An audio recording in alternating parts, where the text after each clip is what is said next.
Okay.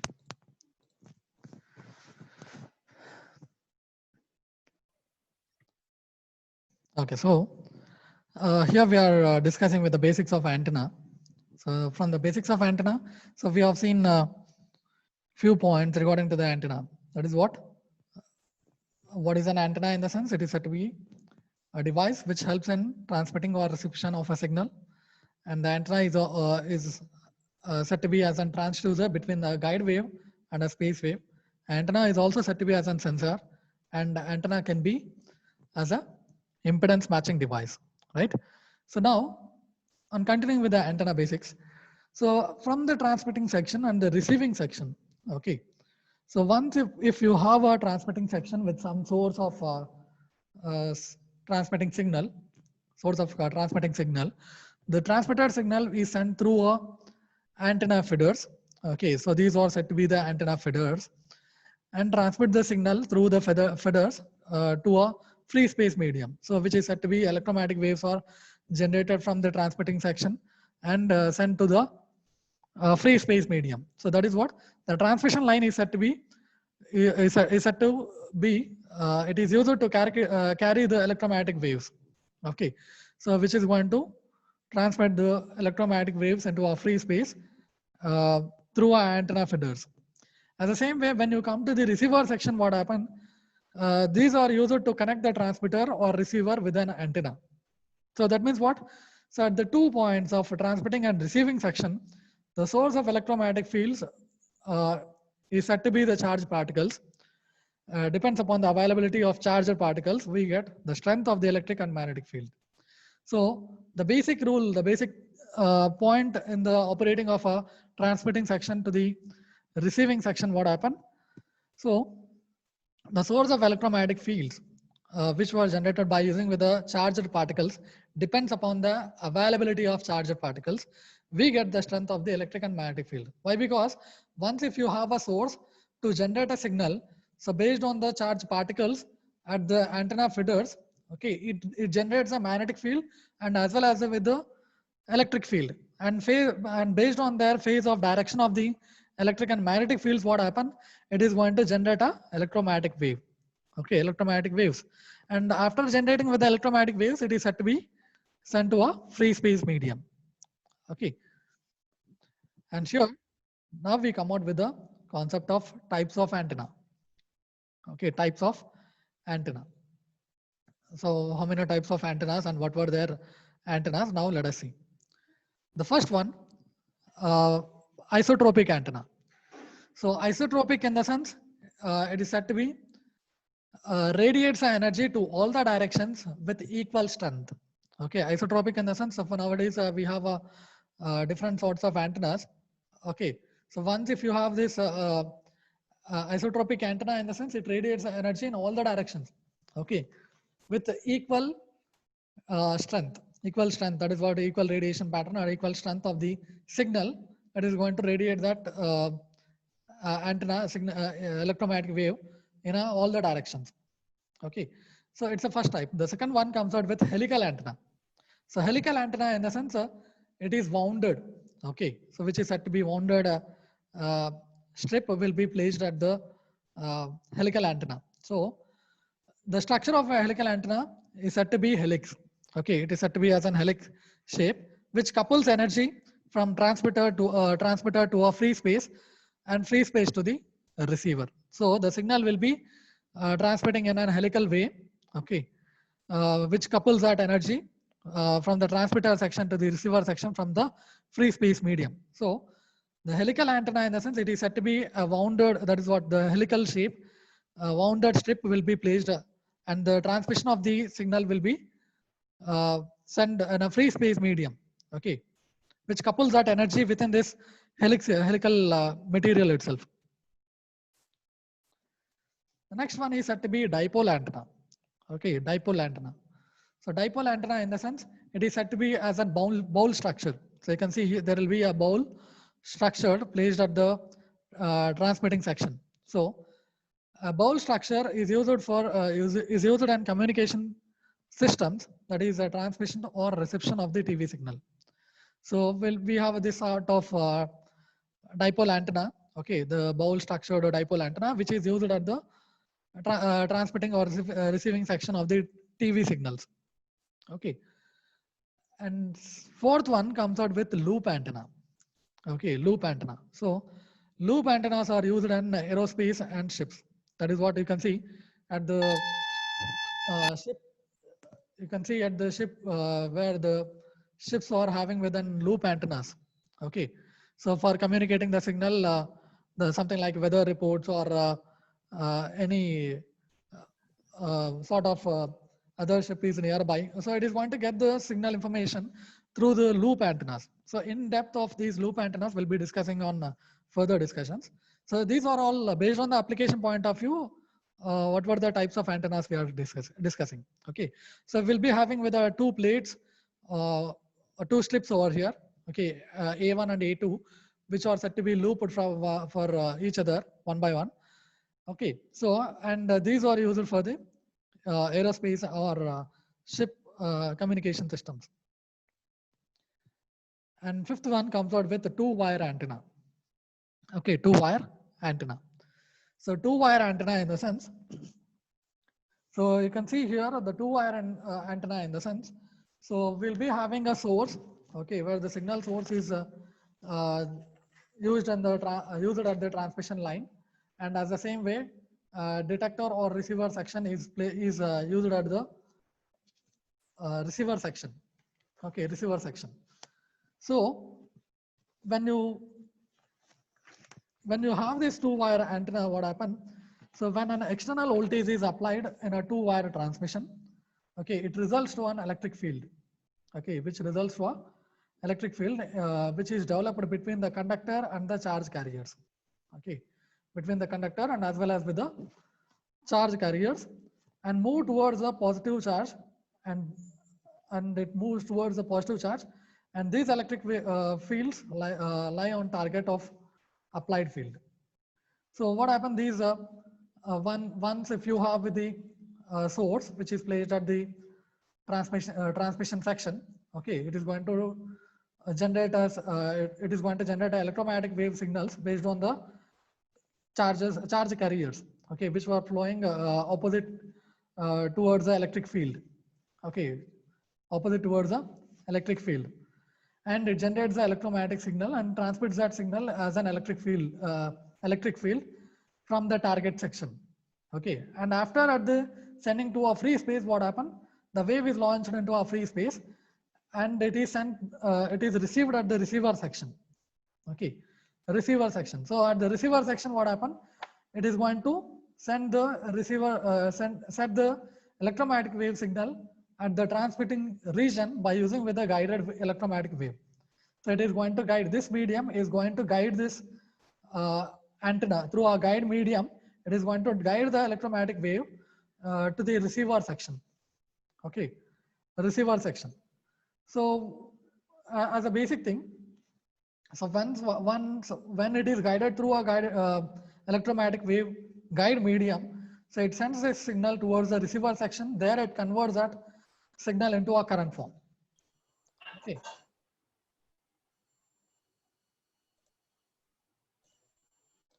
Yeah. So that's what I said here. Once again, will be seen here. So when an external voltage is applied to a two-wire transmission line, as a result of electric field is developed between the conductor and the charge carriers. Okay, it moves towards the opposite charges of the electric field and generates an electromagnetic field over there. Since the charge carriers are moving as a magnetic field is developed and which is tangent to the generated magnetic field, these electric and magnetic fields are perpendicular to each other, and if the line is terminated with some impedance and the electromagnetic field okay, so where the generated electromagnetic field once at the receiver section, what happened, it is going to convert that signal, okay, based on the charges and as well charge carriers and based on the electric field. Okay, it is going to convert that signal and send through a guide medium, guide wave electromagnetic medium, and it is going to send to the receiver section. And at the free space medium, okay, when the electromagnetic wave is said to be in a free space medium, so the signal is said to be measured based on the radiation pattern. Okay, we say that it is said to be as an radiation pattern. So the radiation pattern of an antenna can be measured by using with spherical coordinates. So by using with the spherical coordinates. So something like, so I have taken a spherical coordinates with, over here with the axis. Let me define with some axis: x-axis, y-axis, and z-axis. Okay, three axes I have represented, so which are perpendicular for all the axes. Okay, x, y, and z. And I have taken an three coordinates. Okay, spherical coordinates, which are said to be r, theta, and phi. Okay, r is said to be the radial displacement, and theta and phi are said to be the angular displacement. Okay, angular displacement. So firstly, I'll be taking the three axes. First one, x-axis, y-axis, and z-axis. So let me define the uh, one more axis which is said to be perpendicular for all these things. Okay, as a dotted line. So with some theta angle. So with some angular displacement. Okay, angular displacement. This angle, the theta, is said to be as an azimuthal plane now. Okay, so if you want to define this coordinate, that is what the spherical coordinate, from with some angle of theta, angular displacement of theta from the point of transmitting of the antenna. So if I have an antenna placed at this point, okay, if the antenna is radiating the signal from this point to all the directions, out of all the directions in a free space, okay, all the directions in a free space, so that I can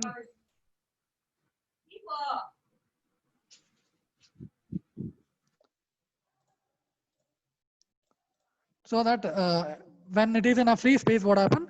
It is going to It is going to be measured based on the radiation pattern. Okay, radiation pattern is represented based on the spherical coordinates. Okay, it is measured based on the spherical coordinates. So for that case, I have plotted with the three axes: x-axis, y-axis, and z-axis. Okay, so based on these three axes, now I am going to define the coordinates. That is what r is said to be the radial displacement, theta is said to be, theta and phi are said to be the angular displacement. So if I take from the transmitting section of antenna with some axis within the free space medium and represents the angle from x-axis towards this a dotted line. So this is said to be the azimuthal plane now. Okay, azimuthal plane. So, and let me take one more point from the transmitting section to the free space as a point P. Okay, as a point P with a spherical coordinates, three spherical coordinates with a point P. So this is said to be with a theta, theta 1. Okay, which I'll be representing with some angle of theta 1 from the elevation plane. So elevation plane in the sense, so once if the radiation pattern is represented, what happen? You'll be seeing through a elevation medium, That is what I'll be taking that as a one axis. At the z-axis term, I'll be representing that as an elevation plane. Okay, elevation plane. Now what will be this theta 1 in the sense? This is said to be the elevation angle. Okay, elevation angle. So this is going to show the difference between this angle, that is what the theta 1 is said to be the elevation angle, okay, which is taken from the angle between the radius vector of z-axis. Okay, from the z-axis, I have taken some angle to the point of P from the radiation pattern of this antenna. I have taken a point P, and the difference between this, the angle of difference between this elevation plane of z-axis to the point P, it is taken with some angle which is said to be a elevation angle. Okay, and phi is called as an azimuthal angle, which is obtained from the z is equals to 0 plane. Okay, when the z is said to be at the 0 plane term, it is taken with some angle which is said to be the azimuthal plane. So on extending with this zero plane, what happened? Extending with the radius of this vector, what happened from the origin point? So if I extend on this origin, what happened? It is said to be azimuthal plane. Okay, and this is said to be the azimuthal angle also. Azimuthal angle. Okay, so this is the basic thing. Once if you have a antenna at this point and set the radiation pattern for all the directions, what happen?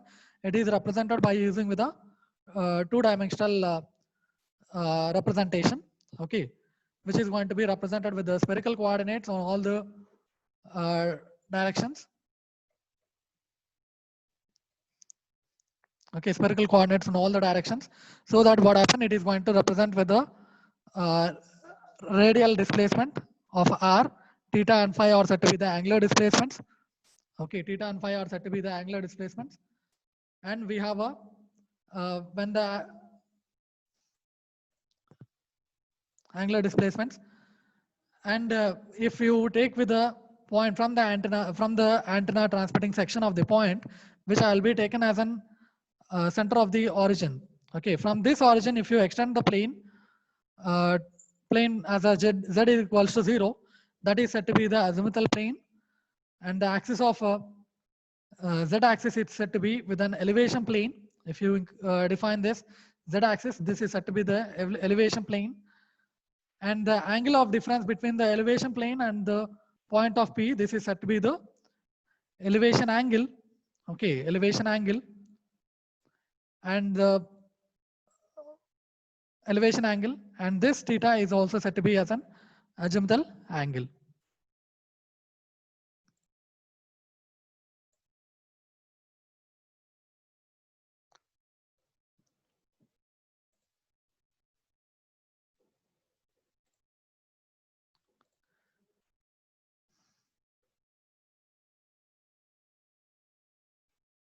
Yes. So the next one, we come out with the other types of antennas, other type of antennas, which were said to be wire antenna. Okay, wire antennas. So in the wire antennas, we have a different sorts of antennas here. Okay, dipole antennas are there, monopole antennas are there, and as well as with the loop antennas also are there, and helix antennas also are there. Okay, so these are represented. You can see below some sort of figures over here. Okay, where these are used, where the applications are used here: automobiles, buildings, ships, aircrafts, and spacecrafts also. So these in the televisions we have a wire antenna. Okay, where the wire is connected from the TV unit, and it receives the signal from the transmitting section. This is said to be a receiving antenna. As the same way, you can see here uh, one more sort of antenna, which is having with a two-wired antenna. Okay, two-wired and two wires. Wires are connected at these antennas. Okay. So I request if you have given your attendance, don't type once again. If you have given your attendance already, don't type your attendance once again. Yeah. Okay. So in the wire antennas, so these will be having whether different sorts: dipole antenna, monopole antenna, loop antenna, and as well as helix antenna. So these are used basically with all these representation. We have a single wired antenna, two wired antenna. Okay, and the transmission line, if you see here, this is the antenna which is going to transmit its charge carriers. Okay, through this transmission line, and where the field is generated, the electric and magnetic field are generated, and sets a radiation pattern at the transmitting end. So here we will be having a in a free space medium, we'll be having a radiation pattern. So you can see the transmission of the charge carriers, which is going to develop a electric and magnetic fields based on their current distributions. Okay, current distributions. It is going to define its representation, the current distribution, which is going to generate with some field over there. Okay, so we will be saying with it where the difference between of these two antennas, what happened? There is a field generated at this medium. Okay.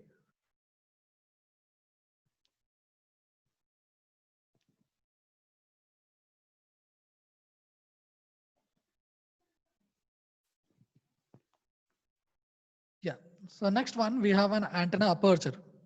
Okay, aperture antenna. So aperture antenna is also used within the horn antennas and waveguide opening. Okay, waveguide opening. So horn antennas, in the sense, the horn antenna will be in a horn shape. Okay, horn shape. So in the horn shape, what happen? Aperture, in the sense, how much amount of a field, that is what electromagnetic field, is said to be at the receiving section or receiving section of that antenna. Okay, how much amount of radiation signal, the electromagnetic wave signal is received through that medium is said to be as an aperture term. Okay, so we will be used in the horn antennas and as well as with the waveguide openings. So at this medium, we'll be having an antenna aperture where the two sort of antenna strips are there. Within this, there will be a field over there. Okay, so at this medium, we will be defining with some aperture. Okay, aperture, antenna aperture, where the electromagnetic field signals are represented. So usually used on the aircraft, spacecrafts, because of these antennas can be flush mounted. The next one, we come out with the other type of antenna, which is said to be reflector antennas. Okay, reflector antennas. So reflector antennas, in the sense, so these are used as an parabolic reflectors, corner reflectors. Okay, corner reflectors. So these are which has within high gain antennas, usually used in radio astronomy, microwave communication, and satellite tracking. So as we know that we were very familiar with these parabolic antennas nowadays. So for communicating within the dish dish TVs, what happens? We'll be using with these reflector antennas. Okay, what happens? So this is parabolic shape basically. Okay, parabolic shape. So it receives the signal through this LNB. Okay, LNB, and gets the signal transmitted from this parabolic section reflected over here to the LNB, and from the LNB you'll be having a wire connected to the TV unit. Okay, so these are the reflector antennas. The next one, we have other type of antenna which is said to be lens antennas. Okay, lens antennas. So lens antennas are said to be with the convex plane, convex plane, convex concave plane, and concave plane lenses. So we have four sorts of lens antennas here. Okay, first lens antenna is said to be convex plane. Second one is convex convex. Third one is convex concave. Fourth one is concave plane lenses. Okay, so these antennas are used in a very high frequency applications. So as we have a very high frequency applications. So in that section, we'll be discussing of these lens antennas. The next one, next type of antenna is said to be microstrip antenna. Okay, microstrip, in the sense, the name itself says there, a small antenna. Okay, a small strip of metallic strip is placed at the receiving section or the transmitting section, which acts like an antenna. Okay, small strip antenna. Microstrip antenna. So it is said to be, these microstrip antennas are of different shapes: rectangular, circular, or different sorts of shapes over there. In the microstrips shapes over there. Square shape also is there. Okay, the shape metallic patch above the ground plane used in a aircraft, spacecraft, satellites, missiles, cars, mobile phones, etc. So where these are used, in the sense, these are used in the aircraft, spacecrafts, satellite, missiles, and so on. Okay, there will be a small strip placed at the medium. Okay, that is what a metallic medium which is going to receive that signal or transmit the signal. A small strip antenna is placed over there. The next one comes out with array antennas. Okay, array antennas, in the sense, number of dipole antennas are placed at one medium to receive or transmit the signal. So olden days antennas, we have seen that that these are dish antennas. Okay, in the previous days, these are said to be dish antennas. Okay, so for these, if you see these n number of lines over here, each the one line is said to be a dipole antenna. We say that a dipole, in the sense, a rod which is which act like an when it is wounded with a copper wire, and when it is conducted, what happens? It acts like an antenna which transmits a signal, electromagnetic signal.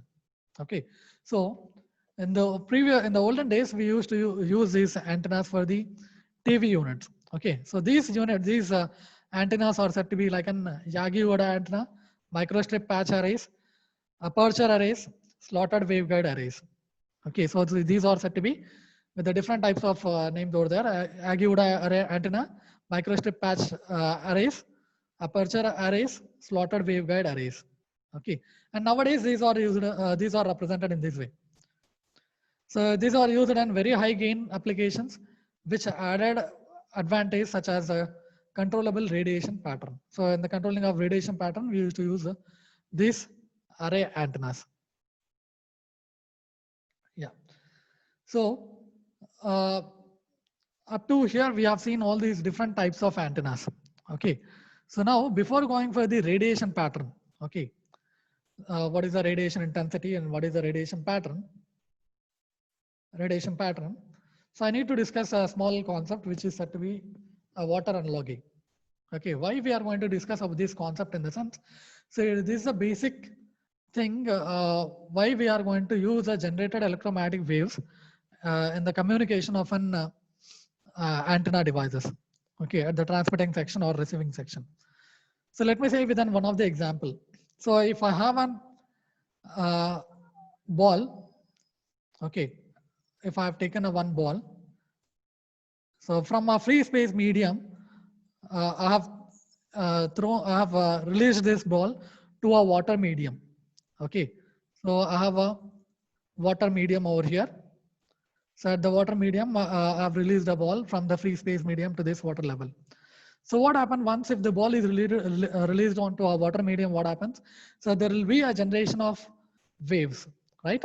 So there is a generation of waves which were generated when the pressure of ball is placed on to a water surface. And if the ball is released again back to the free space medium, what happens? This surface, the water medium surface, slowly reduces its oscillations and gets back to a gets back to a normal position, right? So that means what?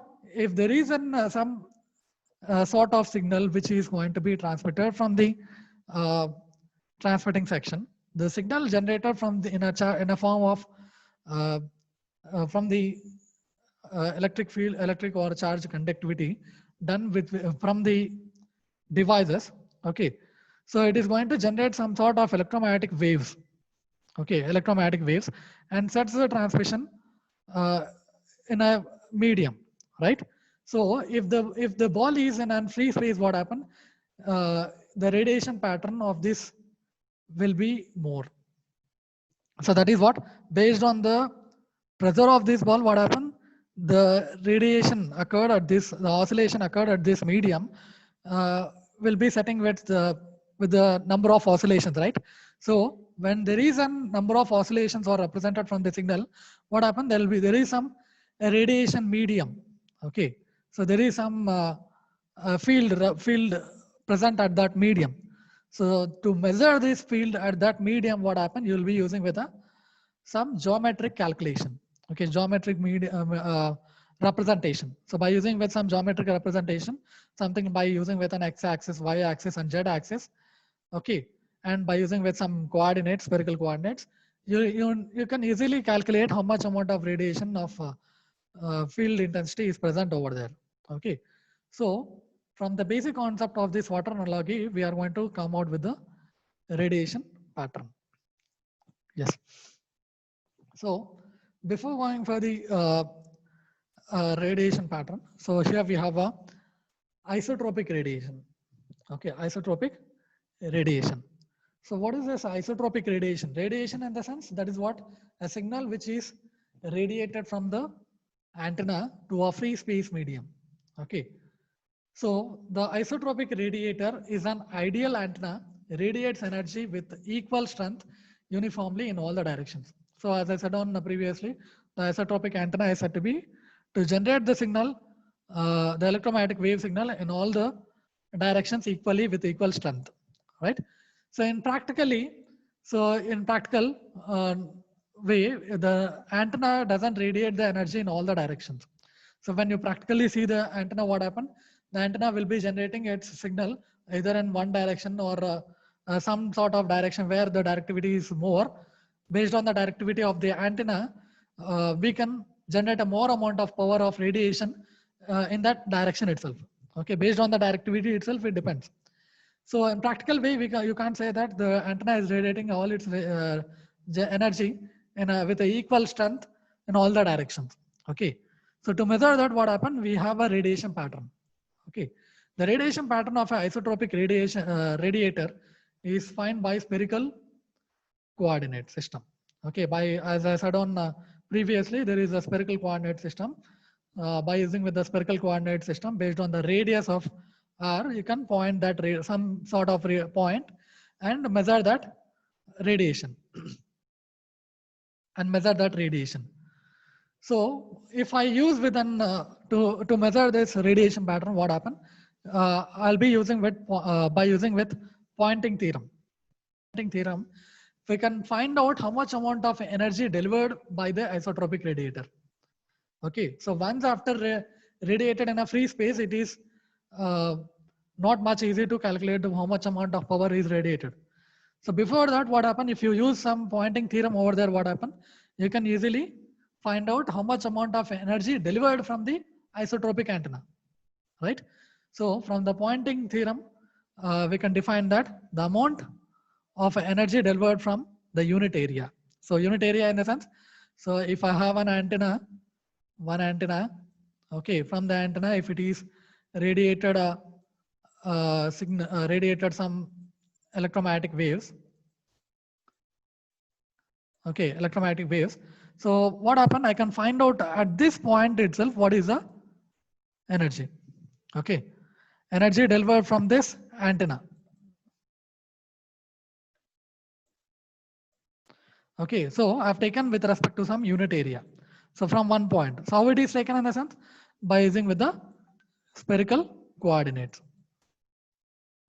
So that is what I've taken x-axis, y-axis, and z-axis over here, and based on the radiation pattern, okay, radiation pattern, I can find out this radiation pattern representation. So before that, so I need to find out how much amount of energy delivered over there. So for that, I'll be using with them. The total power is taken with respect to the P bar is equals to E into H. That is what?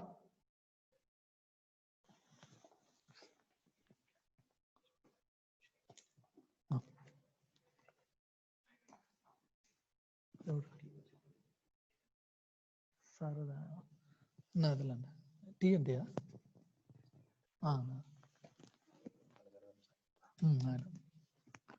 Sorry. Okay, so by using with this Poynting theorem, okay, we need to find out how much amount of energy delivered at the unit area. So we have a relation, that is what P bar is equals to E into H. So we will be representing that where the total power is given with respect to the power radiated with respect to the radius PR. Okay, P equals to PR. So with respect to the spherical radius, I have represented. So by giving with the total power is given by PT is equals to the total power is equals to integral of S to the P into ds. Okay, P into ds. So what is this thing in the sense? Okay, so where the integral term of S, P can be replaced with the PR, okay, into ds, and the total power is taken with respect to the radius of power, integral term of S with respect to ds, and I can write this ds is equals to with a unit area. So as we know that the unit area can be represented with 4 pi r square, okay, 4 pi r square, and on using with the relation on substituting with this, PT is equals to PR into 4 pi r square. So that I can write the power radiated with respect to the radius is equals to PT by 4 pi r square. Okay, so to find out the isotropic radiation pattern, what happened? You can find out through the unit area at the transmitting point. That is what from the one of the transmitting point of a large amount of energy where it is generated. From that point, you can calculate this total power generated by the